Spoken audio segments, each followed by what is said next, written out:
என்ன மாப்பிள்ள சொல்றீங்க?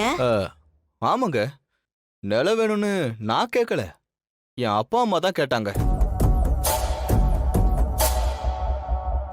என்ன திடீர்னு இவன் இப்படி மாத்தி பேசுறான்? ஆனாலும் என் வீட்ல கேக்குறாங்கன்னு தான் நானும் அன்னைக்கு உங்ககிட்ட கேட்டேன். அதான் இப்ப சாருக்கு கண்ணு சரியாயிடுச்சுல, இனிமே ஆபரேஷன்லாம் தேவைப்பட போறது இல்ல. அதனால அந்த நிலம் எனக்கு வேணாங்க.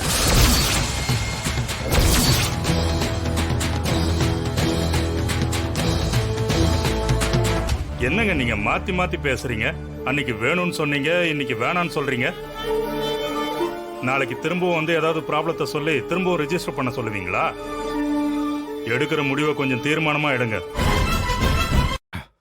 நான் நல்லா யோசிச்சு தாங்க சொல்றேன். டேய், என்னடா மாத்தி மாத்தி பேசுற?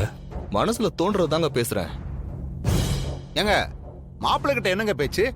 இல்ல, அது பொது சபையில உட்காந்துருக்கும் போது வார்த்தை கரெக்டா இருக்கணும்ல. இவர் மாத்தி மாத்தி பேசுறாரு, அதான் தெளிவா ஒரு முடிவோட பேசுங்கன்னு சொன்னேன்.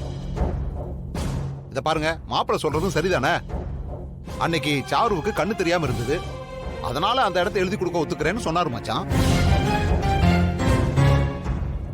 இப்பதான் ஆபரேஷன் எல்லாம் முடிச்சு சாருவுக்கு தான் நல்லா கண்ணு தெரியுதே, அப்புறம் எதுக்கு அந்த இடத்தை எழுதி கொடுக்கணும்?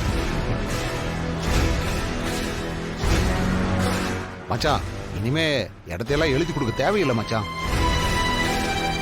அண்ணி, இத நம்ம யோசிக்கவே இல்லையே. எப்படி அண்ணி இவர் எழுதி கொடுப்பாரு? எனக்கும் ஒண்ணும் புரியல பார்வதி. பாருங்க, அவங்க முதல்ல என்ன காரணத்துக்காக கேட்டிருந்தாலும் பரவாயில்ல, ஆனா நான் கொடுக்கறேன்னு சொல்லிட்டேன். நான் சொன்ன வார்த்தைய என்னைக்கும் மாத்திக்க மாட்டேன்.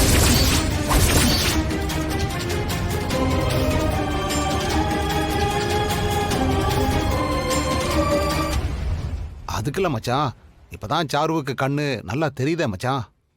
நான் அவளுக்கு கண்ணு தெரியலங்கிறதுக்காக அந்த இடத்தை கொடுக்க முன் வரல. அவளும் இந்த வீட்டு பொண்ணுதானே, அவளுக்கு எந்த குறையும் இல்லாம கல்யாணம் பண்ணி வைப்பேன்னு நான் சொல்லிருந்தேன். கண்ணு தெரியல நான் மட்டும்தான் நான் சீர் கொடுப்பேன்னு சொல்றது தப்பு. பேசினபடி என்ன செய்யணுமோ அதை செய்யறது தானே நியாயம். கொடுத்த வார்த்தையில சுத்தம் இருக்கணும்.